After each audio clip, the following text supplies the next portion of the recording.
Θα ξεκινήσω με τους δύο όμως που έχουν έρθει και είναι εδώ μαζί μας, περιμένοντας και τον κύριο Κώστα. Ο κύριος Κώστα, ο οποίος έρχεται από τη Λεμεσό. Άρα, μία καθυστέρηση λίγων λεπτών θα την έχει ο κύριος Κώστας Κώστα. Γεια σας, κύριε, πολύ καλή σας ημέρα. Κύριε Δρουσόδη, καλημέρα σας. Καλημέρα. Ευχαριστώ πάρα πολύ για την εδώ παρουσία σας. Να είστε καλά. Συνήθως είμαστε σκαϊπικά εμείς και τα λέμε. Εκ του μακρόθεν, αλλά ναι. τα λέμε ως να είμαστε δίπλα. Δίπλα. Γεια σας, κύριε Σολομού, καλημέρα. Πολύ καλημέρα σας. Πώς είμαστε? Καλά είμαστε. Ο Κώστας φυσικά είναι αδικαιολόγητος. Γιατί η κίνηση ξεκινά από εδώ και κάτω, όχι πριν από εδώ. Ναι, αλλά αφού είναι κομμένο σε ένα σημείο που κάνουν έργα στη γέφυρα. Συνέχεια έχουμε έργα. Ναι, είναι αλήθεια. Οπότε πρέπει ελικόπτερο να το πάρουμε. Αλλά μου κάνει εντύπωση η κίνηση που βρίσκεις για να βγεις πλέον και από τη Λευκοσία. Ναι. Είναι ένας χαμός και ένας πανικός. Μα μην σας κάνει εντύπωση, να δούμε πώς μπορούμε να το λύσουμε. Και αντιλαμβάνουμε ότι και αυτό χρήζει βελτίωση. Όλα θα τα λύσουμε σιγά-σιγά. Εγώ θα διαφωνήσω. Εγώ είμαι από Λακατάμια. Η συνηθισμένη μου διαδρομή 15 λεπτά με την άνεση μου.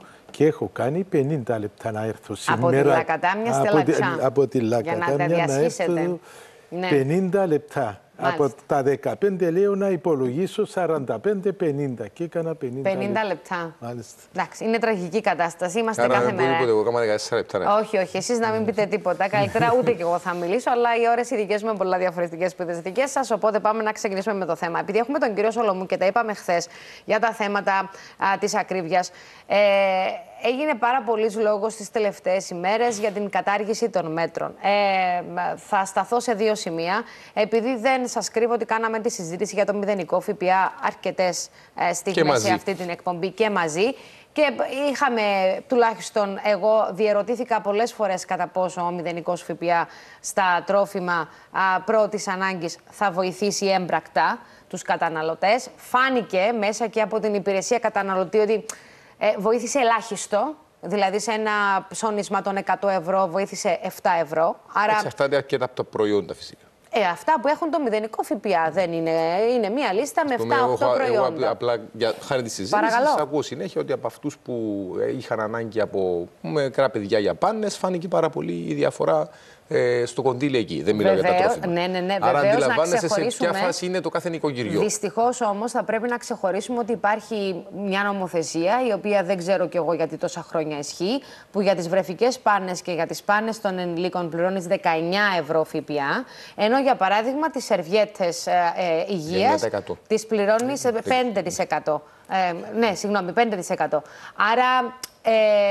το 19% όταν επανήλθε, σίγουρα πλέον θα χρησιμοποιώνεται παρόλο που οι πάνες, οι βρεφικές και τα γάλατα, επειδή κάναμε το ρεπορτάζ μας, είχαν αυξηθεί και κατά τον μηδενικό ΦΠΑ. Λόγω πληθωριστικών και άλλων τάσεων. Μάλιστα. Λοιπόν, τώρα... Να προσθέσω εδώ, Κατερίνα, να προσθέσω εδώ ότι κάναμε και εμείς τη μελέτη μας και είχαν αυξηθεί 10 μέρες πριν την επιβολή του μηδενικού συντελεστή ΦΠΑ, αυξήθηκαν και μετά οι πάνες, ειδικά για τις πάνες που κάναμε ειδική μελέτη, στους 2-3 μήνες μειώθηκε η τιμή τους και όχι αυξήθηκε. Για ποιο λόγο και ισχυριστήκαμε τότε και δεν πήραμε απάντηση, διότι εμείς λέγαμε ότι έσπευσαν όλοι αυτοί πριν μια-δυο εβδομάδες πριν την επιβολή. Όχι να αγοράσουν. Οι προμηθευτές να βάλουν πάνω. Ναι, αύξησαν τις τιμές τους μια-δυο εβδομάδες, ώστε όταν μπήκε 1η Μαΐου ο συντελεστής ήταν ψηλά οι τιμές. Και εμείς φωνάζαμε ότι είναι αδικαιολόγητες κάποιες αυξήσεις και θα έπρεπε να γίνουν κάποιοι ελέγχοι. Μάλιστα. Και αυτόν επιβεβαιώθηκε διότι μετά από 2 τον Ιούλιο έδειξε ότι μειώθηκαν αυτές οι τιμές. Δηλαδή έσπευσαν τον Μάιο να τις αυξήσουν, τις αύξησαν περισσότερο από ό,τι έπρεπε να δικαιολόγητα και φάνηκε μετά ότι μειώθηκαν οι τιμές και μας επιβεβαιώθηκαν αυτά τα στοιχεία. Να βάλουμε στην κουβέντα μας, επειδή έχουμε τον κύριο Μάριο Αντωνίου, γιατί και το λιανικό εμπόριο, ειδικότερα για αυτά τα δύο τα προϊόντα, έχει κάνει πρόταση και στην υπηρεσία καταναλωτή, έτσι ώστε να δουν το θέμα του ΦΠΑ που πληρώνουμε. Και εμείς κάναμε την πρόταση. Εσείς, ο κύριος Αντωνίου, είναι μαζί μας στο τηλέφωνο και αυτός στην κίνηση είναι. Γεια σας, κύριε Αντωνίου, καλημέρα. Αγαπητού, καλή σας μέρα. Καλημέρα και στον κύριο Δρουσιώτη και στο φίλο τον κύριο Σολομού. Λοιπόν, πάμε λίγο γιατί ανοίξαμε τη συζήτηση για τα δύο προϊόντα που μιλούσαμε και χθες στο τηλέφωνο, κύριο Αντωνίου, σε σχέση με τις βρεφικές πάνες και τις πάνες ενηλίκων. Έχω ακούσει την εισαγωγή σας, κυρία Αγαπητού. Όπως τα έχετε πει, είναι ένα αίτημα που χρονολογείται από μέρος του συνδέσμου μας, ότι οι πάνες ενηλίκων και κυρίως οι βρεφικές πάνες, που είναι ένα προϊόν με ιδιαίτερα τσουχτερή τιμή. Να πούμε και να αναφέρουμε ότι μια ενδεικτική τιμή βρεφικών πανών κυμαίνεται γύρω στα 13 με 13,5 ευρώ, που ήταν του ΦΠΑ, δηλαδή με τον μηδενικό συντελεστή του ΦΠΑ.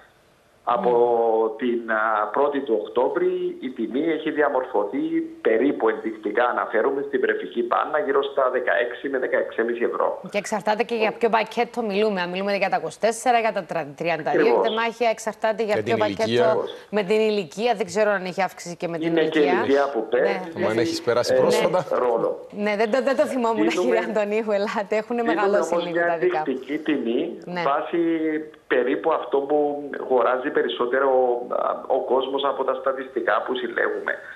Σε κάθε περίπτωση, κύριε Αγαπητού, το θέμα είναι ότι από τη μια προσπαθούμε μέσω ενεργειών, στοχευμένων ενεργειών, να μειώσουμε την υπογεννητικότητα. Και από την άλλη, ερχόμαστε να χρεώσουμε ένα προϊόν που από το Υπουργείο Οικονομικών δεν θεωρείται στην κατηγορία των τροφίμων και επιβαρύνεται με 19% συντελεστή ΦΠΑ.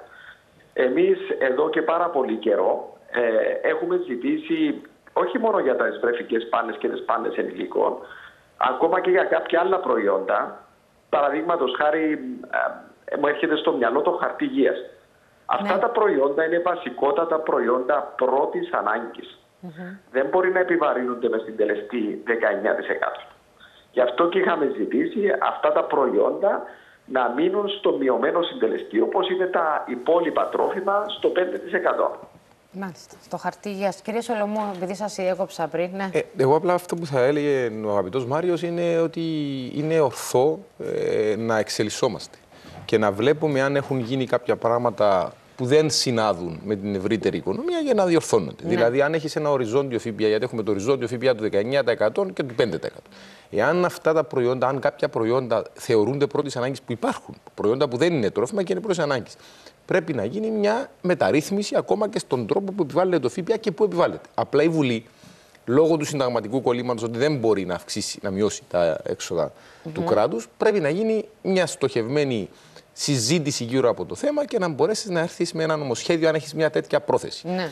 Εμείς θεωρούμε πλέον, όπως είναι τα οικονομικά δεδομένα, πιθανότατα να είναι μια καλή ιδέα να ξεκινήσει μια τέτοια συζήτηση με αφορμή αυτά, ούτως ώστε σε κάποια προϊόντα που πραγματικά θεωρούνται πρώτης ανάγκης και σίγουρα θα συμφωνεί και ο Σύνδεσμος Καταναλωτών αλλά και ο Σύνδεσμος Λιανικού Εμπορίου και πιθανότατα όλα τα κόμματα, γιατί θα είναι προς όφελος των πολιτών, να γίνει μια τέτοια συζήτηση, ούτως ώστε να μπορέσουμε να δώσουμε κάτι καλύτερο στους πολίτες. Αλλά να μην μείνουμε μόνο σε αυτό. Θεωρούμε, επειδή είπατε πριν για τα επιδόματα τα οποία κόπηκαν. Κόπηκαν κάποια επιδόματα και αυτή η κυβέρνηση, στην οποία εμείς συμμετέχουμε και δεν το κρύβουμε, πρέπει να έρθει με κάποια άλλα επιπλέον μέτρα, γιατί τα προβλήματα δεν έχουν λυθεί. Είτε αυτό αφορά προϊόντα, είτε αφορά στοχευμένες, επαναλαμβάνω, επιδοτήσεις σε αυτούς που τα έχουν ανάγκη, ή θα πρέπει να γίνουν μια συνολική διευθέτηση σε κάποια πράγματα, ώστε από τη στιγμή που υπάρχει ανάγκη και είναι δεδομένη, γιατί κανένας δεν μπορεί να αρνηθεί, ότι το 1 τρίτο του πληθυσμού μας ζει στα κατώτερα στρώματα των εισοδηματικών κριτηρίων. Άρα, από τη στιγμή που δεδομένα υπάρχει κάποιο πρόβλημα, και εμείς ως Δημοκρατικό Κόμμα που συμμετέχουμε σε αυτή την κυβέρνηση, επεξεργαζόμαστε συγκεκριμένες προτάσεις με τα νέα δεδομένα, και δεν μπορώ να ακούω συνέχεια, μα γιατί δεν δώσατε αυτές τις προτάσεις. Η οικονομία, κυρία Αγαπητού, είναι ένα πράγμα το οποίο εξελίσσεται και αλλάζει, γιατί τα δεδομένα αλλάζουν. Μπορεί να πάρει κάποια συγκεκριμένα μέτρα σήμερα, αλλά επειδή υπάρχουν πληθωριστικές τάσεις ή αύξηση επιτοκίων την επόμενη μέρα που δεν εξαρτώνται από εσένα, να αλλάζουν τα δεδομένα τα οικονομικά. Αυτή τη στιγμή τι έχετε στο τραπέζι σας? Έχουμε κάποια πράγματα τα οποία επεξεργαζόμαστε, απλά δεν θα ήθελα να τα πω από αέρος. Από τη στιγμή που θέλουμε. Τα τρόφιμα, αφορούν ομάδες με διαφορετικών τρόπων. Αφορούν στοχευμένα μέτρα τα οποία θα μπορέσουν να βοηθήσουν από τη στιγμή που έχουμε αυτή την παρατεταμένη κρίση, να δούμε πώς μπορούν να βοηθηθούν. Σίγουρα θα πρέπει να συζητηθούν και με το Υπουργείο Οικονομικών και θα επιδιώξουμε συνάντηση με τον Υπουργό Οικονομικών. Συμφωνείτε, διαφωνείτε για το κόψιμο της επιδότησης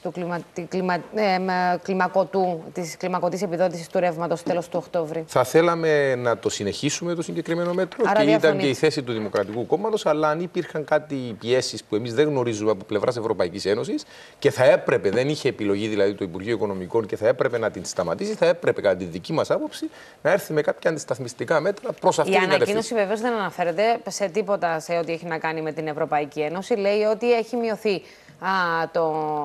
το ρεύμα, γι' αυτό και κόβουμε την επιδότηση. Δεν είναι το ίδιο πράγμα, γιατί μην ξεχνάμε ότι το ρεύμα στην Κύπρο, λόγω του ότι είμαστε νησί, λόγω της εξάρτησής μας από το μαζούτ, λόγω του ότι δεν έγιναν τα προηγούμενα 10-15 χρόνια όλες αυτές οι ενέργειες που θα έπρεπε να γίνει για να απεξαρτικοποιηθούμε από το πετρέλαιο, το οποίο κρατά πάρα πολύ ψηλά το κόστος ενέργειας, θα έπρεπε να γίνουν ενέργειες άλλες. Από τη στιγμή που φτάσαμε εδώ και έχουμε ένα ακριβό ρεύμα, θα πρέπει να αντιμετωπίσεις αυτούς που πραγματικά το έχουν ανάγκη, ακριβώς έτσι, ότι το έχουν ανάγκη. Και επειδή μπαίνει στη συζήτηση συνέχεια, έχουμε μάθει στην Κύπρο με αφορμή το ΦΠΑ, αυτό που έχετε πει πριν, δεν μπορώ να μην το θίξω. Δεν είναι πάντα οι οριζόντιες επιλογές σωστές. Έχουμε επιλογή, δηλαδή εμείς να επιλέγουμε το ΦΠΑ. Όχι, θα πρέπει να υπάρχει συζήτηση και με το Υπουργείο Οικονομικών και το τι θα ζητήσει μέσω της Ευρωπαϊκής Ένωσης. Επειδή δείξαμε τον κύριο Κώστα στο πλάνο, όμως θα τον καλημερίσουμε. Γεια σας, κύριε Κώστα.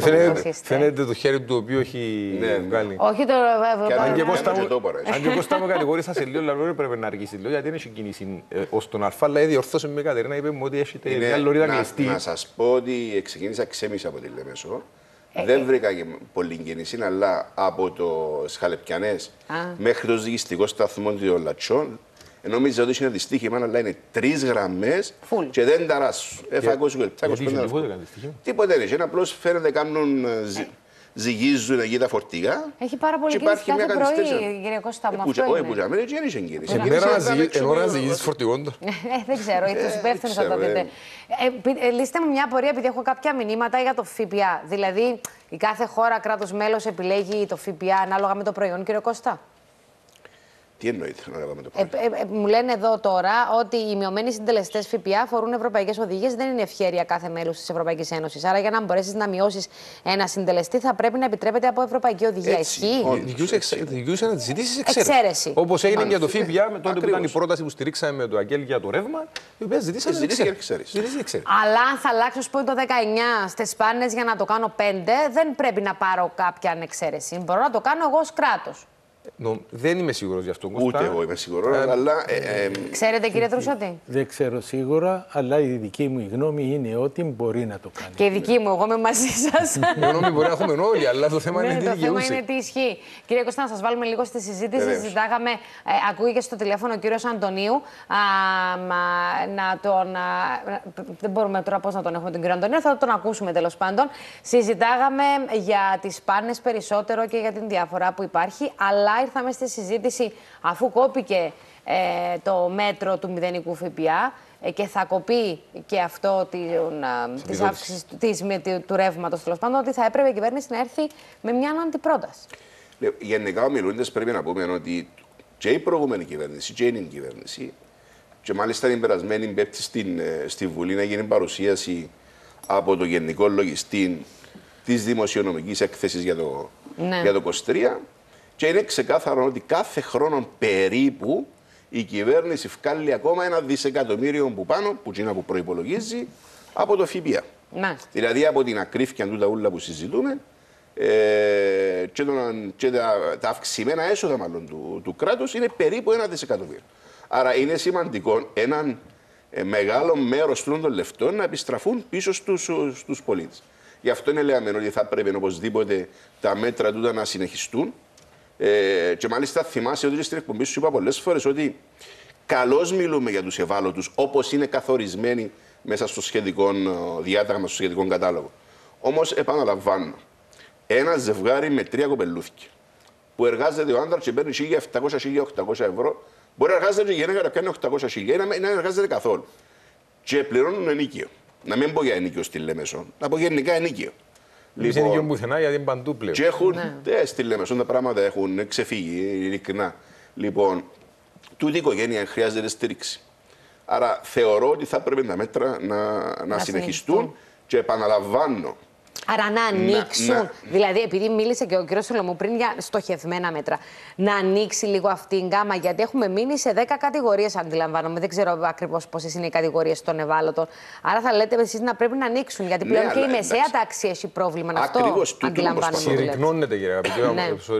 Όχι, κάνουμε συζήτηση. Μπορείτε να επεμβαίνετε. Δεν πάμε σε οριζόντια μέτρα για να πιάνω κι εγώ που οικονομικά είμαι εντάξει. Εννοώ όμως ότι δεν πρέπει να μην ισχύουμε πάντα στον κατάλογο των ευάλωτων. Οι άνθρωποι βεβαίως του θέλουν στήριξη, αλλά επαναλαμβάνω, έχει κόσμο ο οποίος δεν μπορεί να τα βγάλει πέρα. Ναι. Τώρα, από εκεί και πέρα, όντως, από τη στιγμή που το κράτος έχει τα επιπρόσθετα λεφτά, ναι, να κάνει μαξιλαράκια, να κρατήσει κάποια λεφτά, γιατί δεν ξέρει αύριο μεθαύριο να μου μπορεί να γίνει. Όμως, ένα σημαντικό, επαναλαμβάνω, μέρος των λεφτών έπρεπε να επιστραφούν πίσω στον.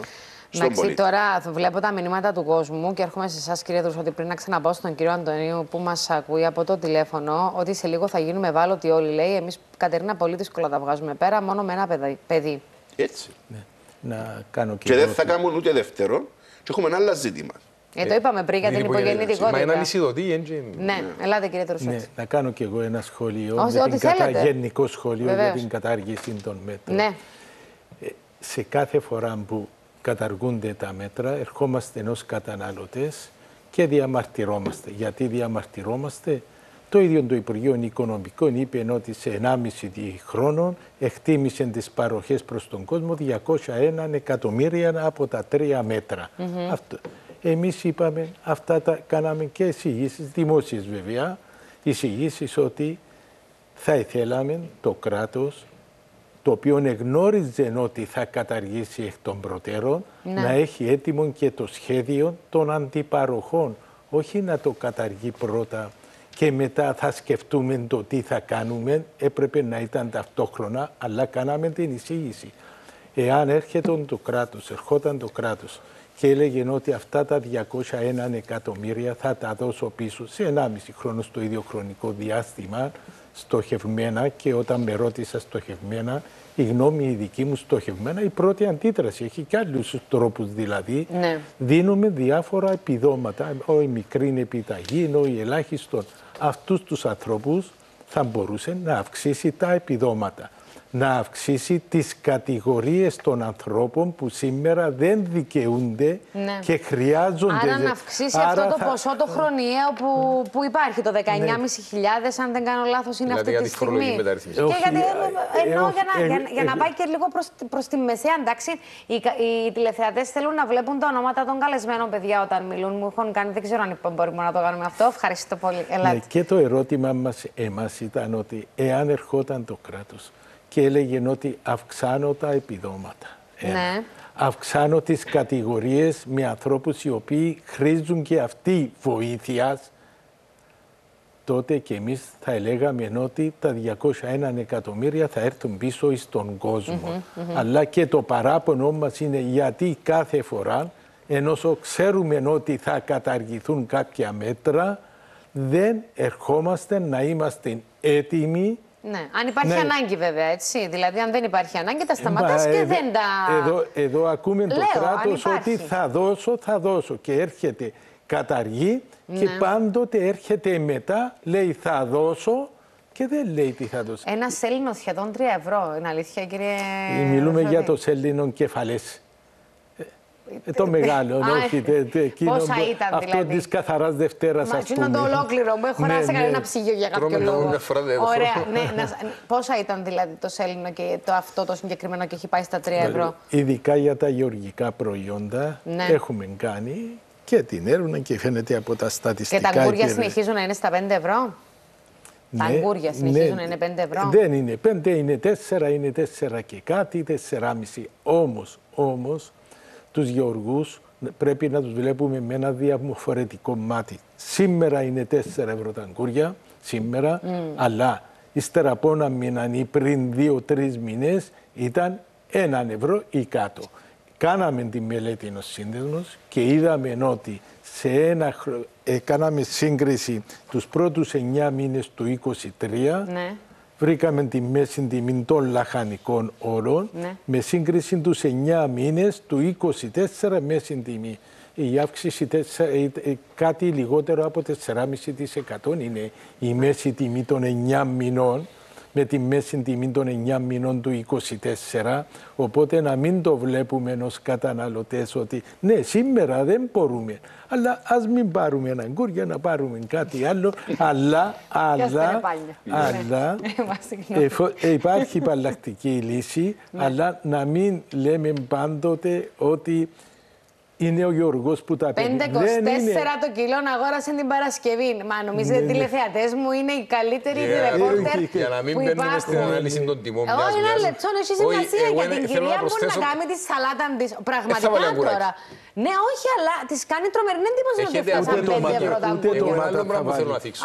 Συγγνώμη που θέλω να θίξω εγώ είναι ότι τούτα ούλα, είτε τα γκουράκια που πάει, πιο πολύ σωστά είπε ο κ. Βρουσότης ότι μπορεί να μένουν συνέχεια, δηλαδή να είναι μόνο για ένα μήνα ή 2 μήνες. Όταν συμπέσουν όμως κάποιες συγκεκριμένες τιμές μαζί με άλλες αυξήσεις, είτε αυτές της ενέργειας, είτε των επιτοκίων, είτε αυτά, αντιλαμβάνεστε ότι γίνεται μια βόμβα ακρίβειας. Να την ονομάσω. Ακριβώς, επειδή όμως θέλω να πω κάτι που είπε ο κ. Κώστα, που συμφωνώ απόλυτα. Όταν το κράτος κερδίζει είτε από τις φορολογίες είτε από τα ΦΠΑ, οφείλει ως κράτος το οποίο έχει κοινωνικό πρόσωπο να επιστρέψει πίσω στους πολίτες. Ακριβώς δάμε όμως γιατί δεν πρέπει να μηδενιζούν και δεν λέω ότι το έκαμε ο Κώστας. Η τούτη κυβέρνηση έδωσε περίπου 500 εκατομμύρια πίσω μέσα σε 1,5 χρόνο, 20 μήνες. Τα 26 σχέδια τα οποία βγήκαν και έγιναν επιστροφές, επιδοτήσεις, χορηγήσεις, φκαίνουν σε άμα τα προσθέσεις γύρω στα 500 εκατομμύρια. Απλά τι λέμε εμείς. Ακόμα και εμείς που στηρίζουμε την κυβέρνηση, λέμε ότι για να συνεχίζεται το πρόβλημα σημαίνει ότι αυτά που εδόθηκαν δεν ήταν αρκετά. Άρα πρέπει να δοθούν και άλλα πιθανότατα στοχευμένα. Και βάζω στην εξίσωση αυτό που εθίξετε, γιατί πρόσφατα ήμουν σε μια άλλη συζήτηση, τηλεοπτική συζήτηση, που αφορούσε τη φορολογική μεταρρύθμιση. Η φορολογική μεταρρύθμιση δεν είναι τόσο εύκολη. Δηλαδή, όταν θα κάνεις τη φορολογική μεταρρύθμιση, δεν είναι απλά να πούμε το 19,5 αφορολόγητο να πάει 22. Πρέπει να δεις ποιοι επηρεάζονται. Κατά τη δική μου άποψη και είναι και η δική μου προσωπική θέση.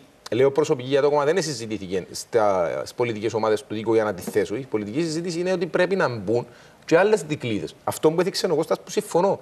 Ένας άνθρωπος ο οποίος, εγώ σας λέω, αμείβεται με 25.000 οικογενειακών εισόδημα και φορολογείται. Αλλά έχει 3 παιδιά. Είναι ο ίδιος με κάποιον που έχει 25.000 αλλά δεν έχει παιδιά. Άρα, ή κυβέρνηση ιδιόκτητο και δεν είναι άλλα τα έξοδα του. Τα έξοδα των ιδιόκτητων μπορεί να το είχαν οι γονείς του, μπορεί σε πράγματα δεν είμαστε όλοι στην ίδια βαθμίδα. Όμως τα παιδιά τα οποία έχουν σχέση με την υπογεννητικότητα, με τον λαό μας, με τον πληθυσμό μας, οφείλουμε κάποια πράγματα να δίνουμε και κάποια κινήτρα. Να πάω στον κύριο Αντωνίου ένα λεπτάκι. Κύριε Αντωνίου, μας ακούτε ακόμη, Βεβαίως σας ακούω. Ωραία.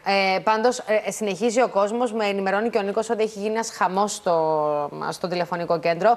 Βεβαίως, οι τηλεθεατές τα βάζουν όλα μαζί. Δηλαδή, εμείς μιλάμε για την ακρίβεια. Εδώ μου λένε ότι ήρθε από το Ανόβερο της Γερμανίας την προηγούμενη εβδομάδα. Τα πάντα είναι φθηνότερα στη Γερμανία από ότι είναι στην Κύπρο. Επίσης, όμως, οι τηλεθεατές τα βάζουν όλα από ό,τι με ενημερώνουν και τις αυξήσεις στις συντάξεις των αξιωματούχων και τις αυξήσεις των δημοσίων. Το ευρύτερο κλίμα ανανάστασης που υπάρχει, κύριε Αγαπητού. Είναι καθαρά δικαιολογούνται οι πολίτες αν τα βλέπουν.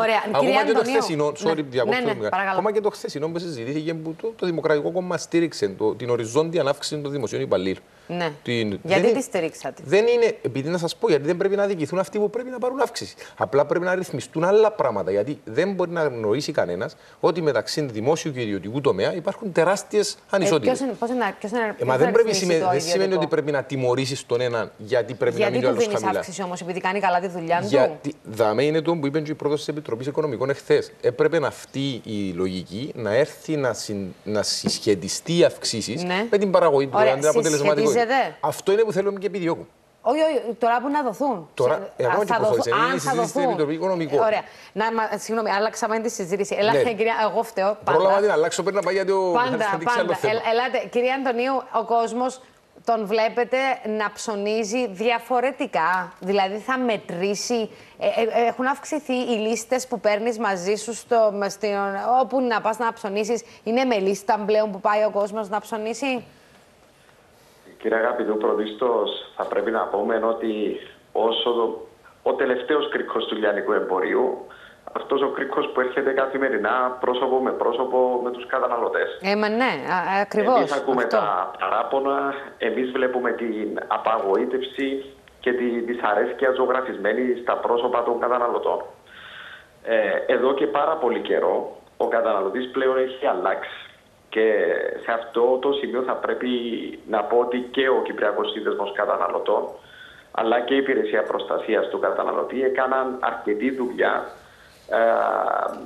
σε σχέση με να μάθει ο κόσμος, να εκπαιδευτεί ο κόσμος όσον αφορά τα δικαιώματά τους. Συνεπώς είναι πολύ διεκδικητική και πολύ απαιτητική και είναι κάτι το οποίο πραγματικά ανεβάζει και εμάς τον πύχη να κάνουμε σωστά τη δουλειά μας. Γιατί στο τέλος της ημέρας όλοι πρέπει να αντιληφθούμε, και κυρίως στο λιανικό εμπόριο, ότι η συσσωρευμένη δύναμη είναι στα χέρια των καταναλωτών.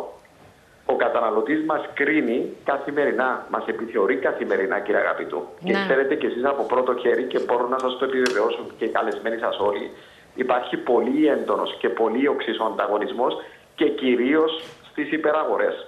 Υπάρχουν τόσες επιλογές σε πολύ μικρή ακτίνα απόσταση για τους καταναλωτές. Συνεπώς, ο καταναλωτής είτε θα μας επιβραβεύσει είτε θα μας τιμωρήσει.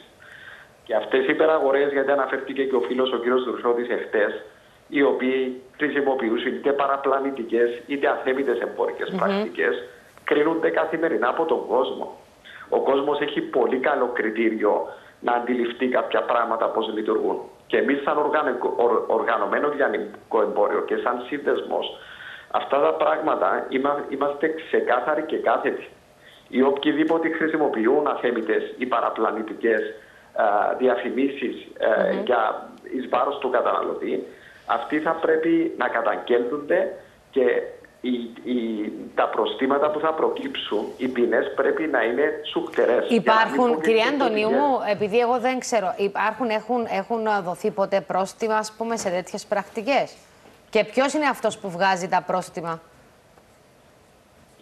Όταν καταγγέλλονται αυτές οι περιπτώσεις, κύριε αγαπητού, καταγγέλλονται στην Υπηρεσία Προστασίας του Καταναλωτή και από εκεί και πέρα διεξάγεται έρευνα και αν αποδειχτεί η καταγγελία, υπάρχει πρόστιμο από την υπηρεσία. Δυστυχώς ούτε σήμερα έχω την Υπηρεσία Καταναλωτή, παρόλο που χθες ρωτήσαμε, ξαναρωτήσαμε, μίλησε ο Νίκος 2-3 φορές μαζί με την Υπηρεσία Καταναλωτή για να έχουμε κάποιον εκπρόσωπο, γιατί απλώς αλλάξαμε και τη συζήτηση. Ναι, όχι, απλώς θέλω και εγώ να ξεκαθαρίσω τη θέση μου για να μην έρθει πάλι να με βρει κάποιο μήνυμα. Ελάτε. Δεν είναι ο ρόλος μου, απλώς αυτό που ήθελα να θίξω, κύριε αγαπητού, είναι και για μας άνισος ανταγωνισμός. Δεν μπορεί κάποιοι να σέβονται και να συμμορφώνονται και να ακολουθούν τις νομοθεσίες και κάποιοι άλλοι παίκτες στο λιανικό εμπόριο να μην συμμορφώνονται και να μην τηρούν τις νομοθεσίες. Έτσι, για μας ξεκάθαρα λέμε το παιχνίδι, ας μου επιτραπεί αυτός ο όρος, πρέπει να παίζεται επίσης ώρες.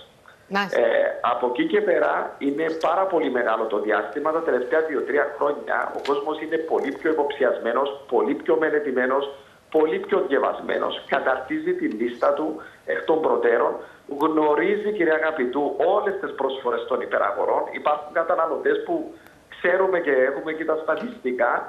Και είναι και εκεί ο φίλος ο Γιώργος ο Σολομού, το οποίο μπορεί να σας το επιβεβαιώσει μέσω της άλλης ιδιότητας τους, ότι ο κόσμος επισκέπτεται και 2-3 υπεραγορές καθημερινώς για να κάνει τα ψώνια στη βάση της μελέτης που έκανε. Και πολύ καλά κάνει, κύριε αγαπητού, γιατί ο ανταγωνισμός είναι με αυτόν τον τρόπο που λειτουργά. Λοιπόν, έχουμε κόσμο και δηλώσεις. Ξέρω ότι θέλετε να μιλήσετε. Απλώς μου ήρθε ένα μήνυμα, θα σας το πω. 1.000 ευρώ για ένα απλό διαμέρισμα. Μονάρι. 90 ευρώ για έναν απλό σούπερ μάρκετ. Δεν θα πάρουμε μπον φιλέ, ας πούμε. Λοιπόν, 25 ευρώ νερό, 100 ευρώ ρεύμα. 1.215 ευρώ. Ένας άνθρωπος ο οποίος είναι μόνος του και ο μισθός του γκρος είναι 1.400 ευρώ. Και μένει μόνος του σε ένα μονάρι διαμέρισμα. Αυτά είναι τα έξοδα με απλώς τα απαραίτητα για να ζήσει. Να έχει νερό, να έχει ρεύμα και να έχει ένα διαμέρισμα. Αυτή είναι η κατάσταση. Δυστυχώς κάποιες φορές λένε ότι είμαστε υπερβολικοί, ότι τα λέμε, ξέρω εγώ, λαϊκίστικες ιστορίες κτλ. Αυτή η λέξη που είμαι ερωτευμένη μαζί της. Πάμε να ακούσουμε τον κόσμο και επαναρχόμαστε.